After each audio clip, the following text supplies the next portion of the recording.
Hola a todos y todas, continuando con el diagnóstico diferencial de la patología de mano y muñeca, vamos a ver en esta oportunidad las patologías más frecuentes.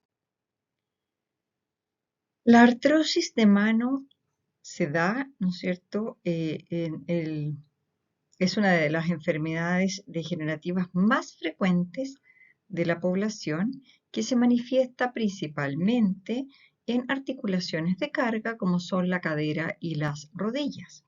Sin embargo, en población mayor tiene una alta prevalencia también a nivel de las manos.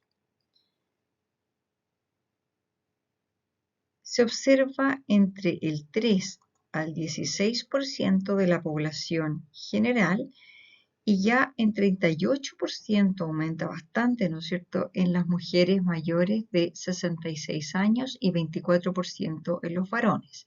Esto nos hace ver también que es una enfermedad mayoritariamente de mujeres. En hombres, como decía, la cifra es un poco menor. La risartrosis, que es la artrosis de la articulación metacarpofalángica del pulgar, puede verse igual en cifras bastante similares en realidad, 40% de mujeres y 25% de hombres, pero en este caso mayores de 75 años.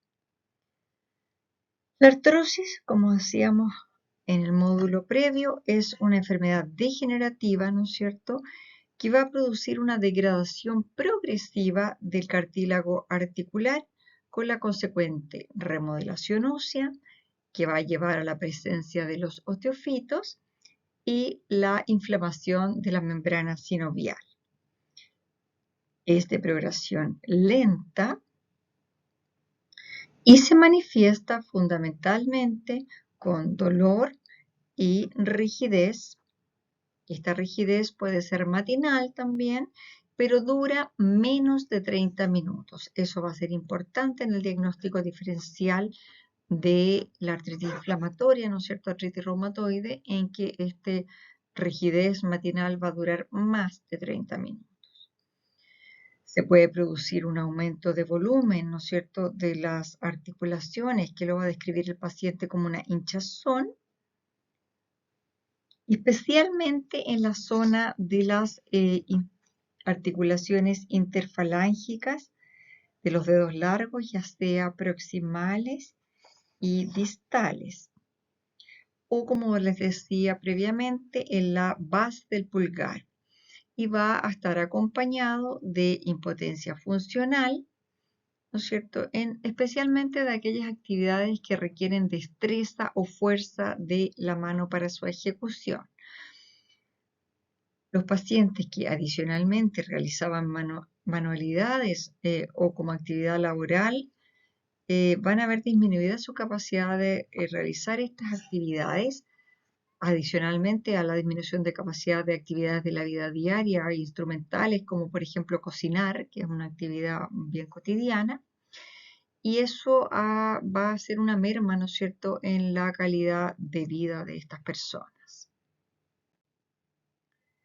Al examen clínico, nosotros vamos a encontrar los característicos aumentos de volumen de las articulaciones interfalángicas proximales y distales, que pueden ser dolorosos o no a la palpación, si es que están en periodo inflamatorio o están en periodo silente, digamos. Y estos nódulos llevan los nombres de nódulos de Everden, los de articulación más distal, y nódulos de Bouchard, los de articulación interfalángica proximal.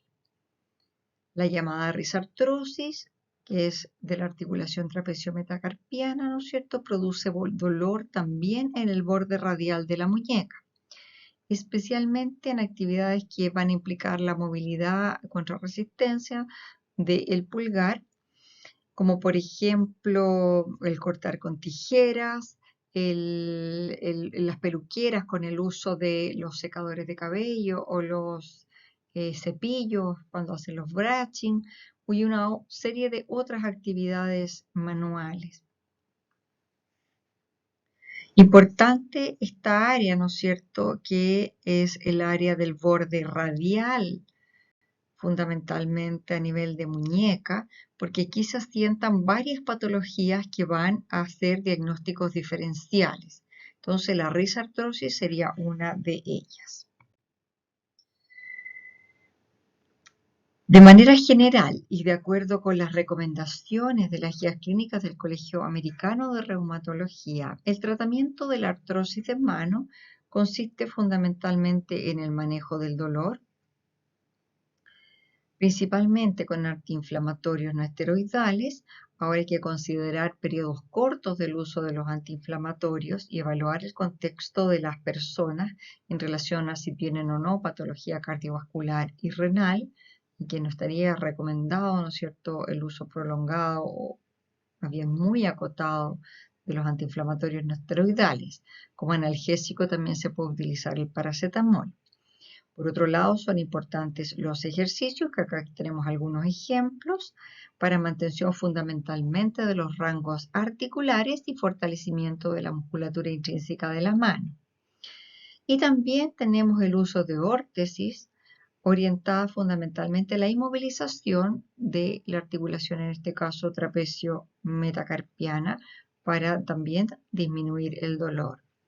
Es importante, por otro lado, la terapia educativa de las técnicas de ahorro de energía y protección articular, que consisten en hacer las mismas actividades de la vida diaria, pero de una manera en que no realicemos mayor esfuerzo. Aquí, lamentablemente, mi figura tapa el dibujo, sin embargo, estamos viendo el servir un vaso de agua con una sola mano tomando el jarro, y en la otra imagen que ustedes no ven está la otra mano sujetando el jarro por debajo, de tal manera de distribuir la carga de fuerza entre ambas extremidades y no sobrecargar esta fuerza de garra que aparece aquí.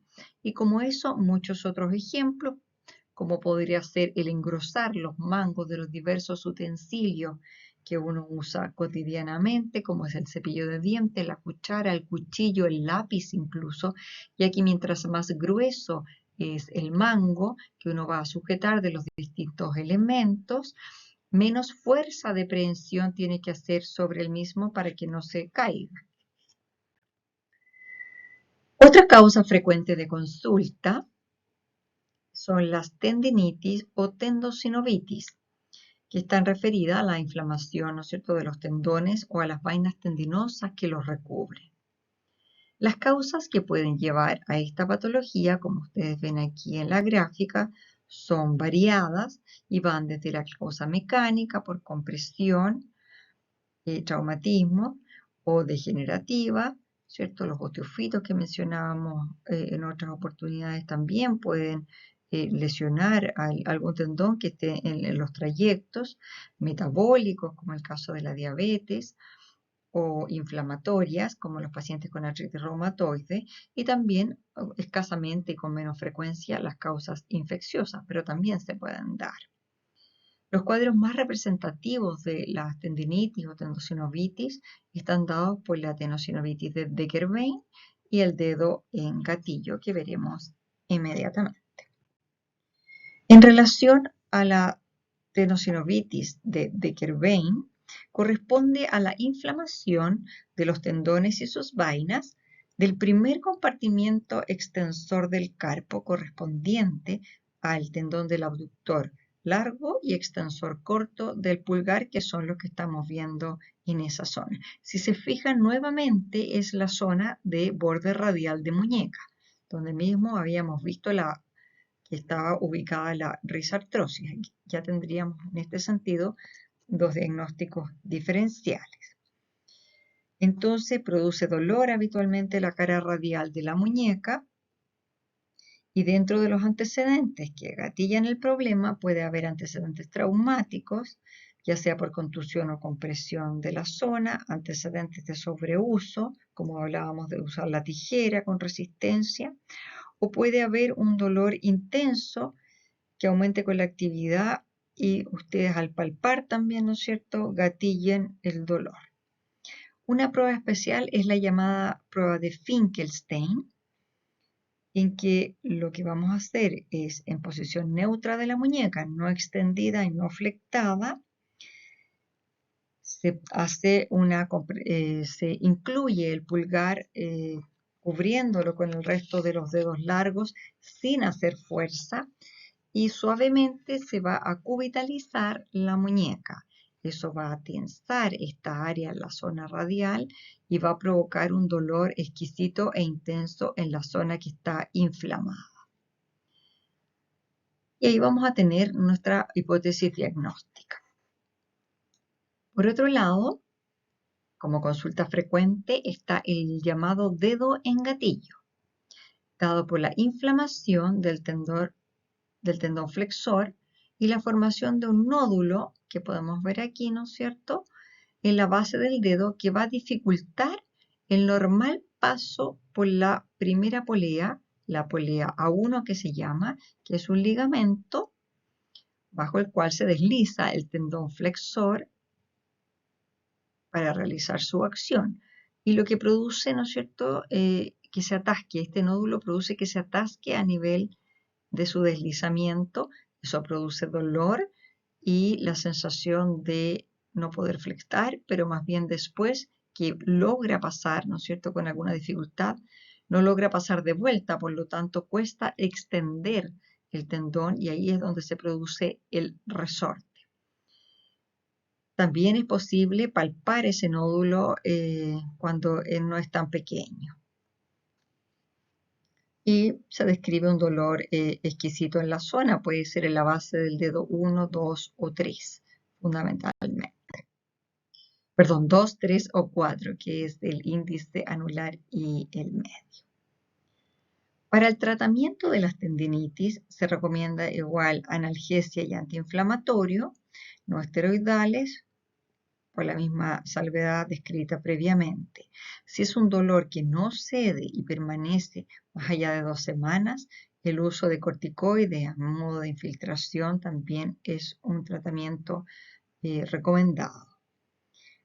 Especialmente para la tendinitis de Becker-Vein se sugiere la inmovilización de la zona de la articulación de muñeca y pulgar, y de persistir la sintomatología debiera derivarse para una eventual cirugía. De acuerdo al tipo de trabajo y la intensidad de los síntomas, se podría considerar manejo kinésico también con algún tipo de terapia física y ejercicios y reposo laboral eventualmente por un periodo corto. Es importante también educar sobre la enfermedad, ¿no es cierto?, para prevenir nuevos eventos y también enseñar y entrenar en técnicas de ahorro de energía y protección articular, actividad que suele ser realizada por los terapeutas ocupacionales. Otra causa de consulta puede ser el dolor asociado a parestesias, con sensación de adormecimiento, hormigueos, sensación de hinchazón de la mano, sin que se vea hinchada, pero es la percepción de la persona. También la persona se da cuenta de que tiene cierta torpeza manual, que se le caen los objetos y podría haber inclusive una pérdida de la fuerza. Estos síntomas hacen sospechar problemas del tipo neuropático. El origen de los síntomas de la mano, como lo veíamos en la cápsula anterior, podría estar dado por patología radicular a nivel de columna cervical de C6, C7 o C8, o también por alguna alteración del plexo braquial en sus troncos o fascículos que comprometan estas áreas. Por otro lado, también las manifestaciones pueden deberse a la patología de los nervios periféricos, como son el mediano en este territorio, ¿no es cierto?, el cubital en azul y el radial por el dorso de la mano principalmente. Y estos expresan sus síntomas a nivel de la mano, principalmente son síntomas de tipo sensitivo, como ya los describí, pero podría haber también, cuando el compromiso es mayor, atrofia muscular, especialmente en el área de mediano, la eminencia tenar, y en el área de cubital, la eminencia hipotenar, y los músculos intrínsecos, interiores dorsales y palmares, cuando hay una lesión del nervio cubital. También, ya cuando hablábamos de patologías como la diabetes u otras que producen una neuropatía generalizada o una polineuropatía, su manifestación va a ser sensitiva, distal, habitualmente simétrica y se va a expresar por medio de disminución de la sensibilidad y parestesias de manos y pies, lo que se describe habitualmente como en guante y en calcetín. Dentro de las neuropatías entonces más frecuentes de la mano y consulta habitual en la atención primaria es el síndrome del túnel del carpo, que se refiere a la compresión del nervio mediano en su paso por el túnel del carpo, en el cual pasa, ¿no es cierto?, conjunto, aquí lo podemos ver, con los tendones flexores superficiales y profundos de los dedos y el flexor largo del pulgar también. Todas estas estructuras van a atravesar desde el antebrazo a la mano por un canal que está formado por los huesos del carpo y por el llamado retináculo flexor, que es una estructura fibrosa que se encuentra en la cara palmar de la muñeca. El nervio mediano en su distribución, ya lo vimos previamente, va a dar la sensibilidad de la cara palmar, de los dedos pulgar, índice medio y mitad radial del anular, en la mayoría de las veces, y por dorsal la primera falange de los mismos dedos. Desde el punto de vista de la inervación motora, va a la rama para los músculos de la eminencia tenar, y por lo tanto incide en la fuerza de función del pulgar en la pinza. Tiene una incidencia en general en Estados Unidos de 1 a 3 por 1000 y una prevalencia de 50 por 1000 habitantes. Y es más frecuente en mujeres en proporción de 3 a 1. Existen múltiples factores de riesgo asociados aquí, como son, ¿no es cierto?, la diabetes,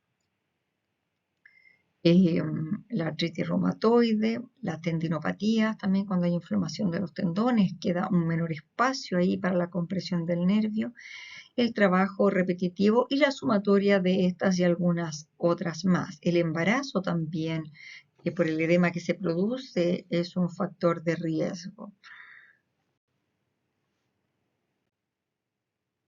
Dentro de los síntomas que se pueden obtener en la historia clínica está, como les decía, el de presentar parestesias, pero estas son de predominio nocturno. El paciente describe como una hormiguita que le va subiendo por las manos, que se distribuye por las manos, que lo despierta en la noche y le produce dolor y que requiere sacudir las manos como para que pasen y se normalicen. Esto asociado a la torpeza manual, en que se le caen los objetos, y cuando ya es mayor nota una franca falta de fuerza. Al examen clínico uno podría observar cierto aplanamiento de la eminencia tenar. Si uno evalúa, ¿no es cierto?, la sensibilidad superficial y dolorosa, podría haber una hipoestesia del territorio mediano. Y existen algunas pruebas especiales que contribuyen a orientar el diagnóstico, como son la prueba de Fallen aquí arriba, en que el paciente tiene que juntar de esa manera las muñecas y se empieza a sentir o repetir los síntomas de parestesias, sería positivo. El Tinel, ¿no es cierto?, que es el percutir en la zona del nervio y que se reproduzcan también las parestesias hacia el territorio comprometido. Y el Durkheim, que es la compresión directa ya del nervio mediano a nivel del carpo, que va a reproducir la parestesia. Y estamos comprimiendo justamente sobre el retináculo flexor. Como exámenes, quiero decir, confirmatorios, se va a utilizar la ecografía de muñeca, que va a dar una visión más bien anatómica de engrosamiento del nervio mediano cuando está comprometido. Y muy importante, los estudios electrofisiológicos, electrodiagnósticos, en que se evalúa la velocidad de conducción nerviosa y